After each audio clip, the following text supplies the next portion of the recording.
আমি সঞ্চয়, আমি ঘূর্ণি, আমি পথ সম্মুখে যাহা পাই যাই চূর্ণি, আমি নিত্য পাগল ছন্দ, আমি আপনার তালে নেচে যাই, আমি মুক্ত জীবন আনন্দ, আমি হাম্বির, আমি ছায়ানট, আমি হিন্দল। ঢাকার ব্যস্ত দুপুর, বাইরে ট্রাফিকের শব্দ, মানুষের ভিড়, সাধারণ দিনের মতোই সবকিছু। কিন্তু ঠিক সেই ভিড়ের ভেতরেই লুকিয়ে ছিল কয়েক সেকেন্ডের এক মৃত্যুফাত। মোটরসাইকেলের গতি বাড়ে, হেলমেট পরা এক শুটার এগিয়ে আসে এবং মুহূর্তের ভেতর ঢাকা শহর শুনে ফেলে গুলির শব্দ। আজকের গল্প একজন মানুষের, যার উত্থান পতন ছিল দ্রুত এবং যার নাম কয়েক মাসের মধ্যেই হয়ে ওঠে অনেকের চোখের কাঁটা। তার নাম ওসমান হাদি। কেন একজন উদীয়মান রাজনৈতিক কণ্ঠস্বরকে টার্গেট করলো অজ্ঞাত হামলাকারীরা? কারা চেয়েছিল তাকে নীরব করে দিতে? এবং এই হামলা কি শুধুই একজন মানুষের বিরুদ্ধে, নাকি এর পেছনে আছে আরো বড় রাজনৈতিক অঙ্ক যা আমরা দেখতে পাই না? চলুন আজ উন্মোচন করি সেই অন্ধকার সত্যের কিছু অংশ। ওসমান হাদিকে ঢাকার রাজনীতিতে খুব বেশি লোক তাকে চিনত না, কিন্তু গত কয়েক মাসে তার নাম দ্রুত ছড়িয়ে পড়ে সোশ্যাল মিডিয়ায়, রাস্তায়, রাজনৈতিক আলোচনায়। তিনি ছিলেন স্বতন্ত্র ধাঁচের একজন বক্তা, সমালোচক এবং ইনকিলাব মঞ্চ এর মুখপাত্র। ঢাকা ৮ আসনের সম্ভাব্য প্রার্থী হিসেবে তাকে নিয়ে তরুণদের মধ্যে আগ্রহ বাড়ছিল। তিনি ছিলেন সেই কণ্ঠ, যে কণ্ঠ অনেকের অসুবিধা তৈরি করেছিল, যে কণ্ঠ বিদ্যমান শক্তিগুলোর সামনে প্রশ্ন তুলেছিল, এবং প্রশ্ন তুলতে গিয়েই তিনি প্রবেশ করেন অদৃশ্য রাজনৈতিক ঝুঁকির অঞ্চলে। জনপ্রিয়তা ও হুমকির সূচনা।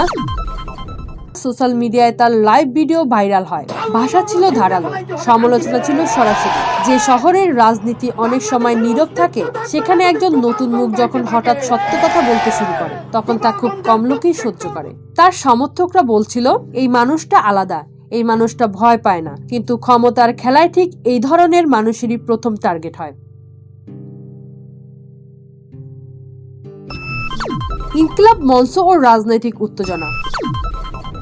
ইনকিলাব মঞ্চ এক ধরনের রাজনৈতিক প্ল্যাটফর্ম, যেটি হঠাৎ দ্রুত শক্তি অর্জন করতে থাকে। এটি সরকারের সমালোচনা করছিল এবং বিরোধী দল একে নিজের পক্ষে টানার চেষ্টা করছিল। কেউ নিশ্চিত ছিল না এদের অবস্থান কোথায়, সরকার বিরোধী নাকি সরকারের বিকল্প।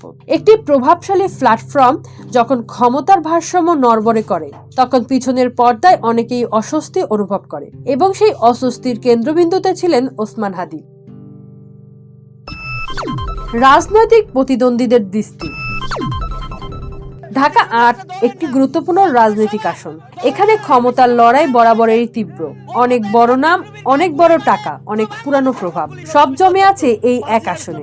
একজন নতুন মুখ, যিনি হঠাৎ জনপ্রিয় হয়ে উঠছেন, যিনি সোশ্যাল মিডিয়ায় লাখো মানুষের সামনে কথা বলছেন, যিনি প্রচলিত রাজনীতির বাইরে নিজের অবস্থান তৈরি করছেন।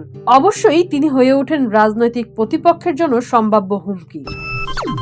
হামলার দিন 12 ডিসেম্বর 2025 দুপুর। ব্যস্ত রাস্তা। ওসমান হাদি রিকশায় ছিলেন। ঠিক সেই সময় একটি মোটরসাইকেল নীরবে এগিয়ে আসে। পেছনে বসা ব্যক্তির মাথায় হেলমেট, পরিচয় অজ্ঞাত। মোটরসাইকেল কিছুক্ষণ রিকশার সমান্তরালে চলে, তারপর গুলির শব্দ।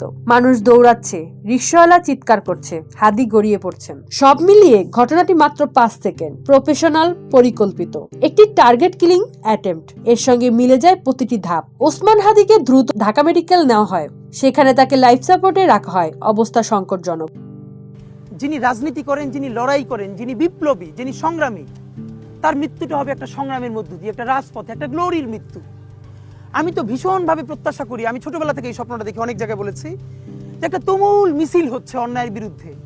সেই মিছিলের সামনে আমি আছি, কোনো একটা বুলেট এসে আমার বুকটা হয়তো বিদ্ধ করে দিয়েছে, এবং সেই মিছিলে আমি হাসতে হাসতে আমি শহীদ হয়ে গেছি। এবং সবাই যখন মৃত্যুটাকে ভীষণ ভয় পায়, আমি তখন হাসতে হাসতে আল্লাহর কাছে ভীষণ সন্তুষ্টি নিয়ে পৌঁছতে চাই, যে আমি একটা ন্যূনতম ওই জীবনটা লিড করতে পারলাম, যে আমি একটা ইনসাফের হাসি নিয়ে আমি আমার আল্লাহর কাছে পৌঁছতে চাই।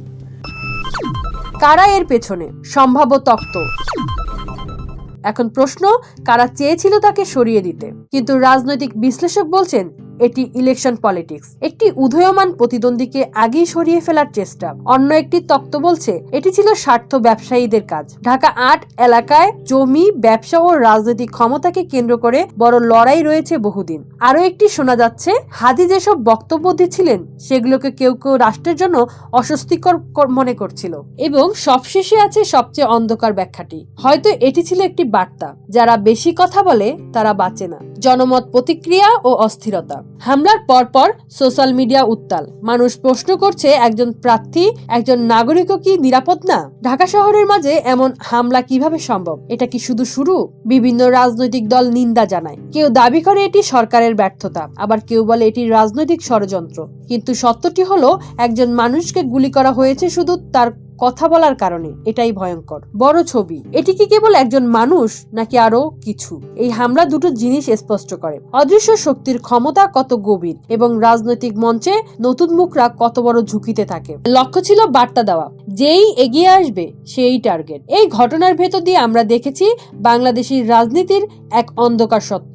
নতুন কণ্ঠস্বরকে জন্মাতে দেওয়া হয় না, যেই উঠে আসতে চায় তাকে নিঃশব্দে থামিয়ে দেওয়া হয়। ওসমান হাদি এখনো জীবন মৃত্যুর সীমানায়। তিনি ফিরবেন কিনা এখনো অজানা, কিন্তু যে প্রশ্নটি এখনো জ্বলছে, যদি তিনি ফিরেও আসেন, এই শহর কি তাকে আর নিরাপদ রাখবে? আর যদি না ফেরেন, তাহলে দায়িত্ব কার? ঢাকার রাস্তাগুলো আজও সেই গুলির শব্দ মনে রাখে, আর আমরা এই হামলার পেছনে অন্ধকার ছায়াগুলো খুঁজে ফিরি, কারণ এটা কেবল একটি গল্প নয়, এটা আজকের রাজনীতির নির্মম বাস্তবতা। ধন্যবাদ।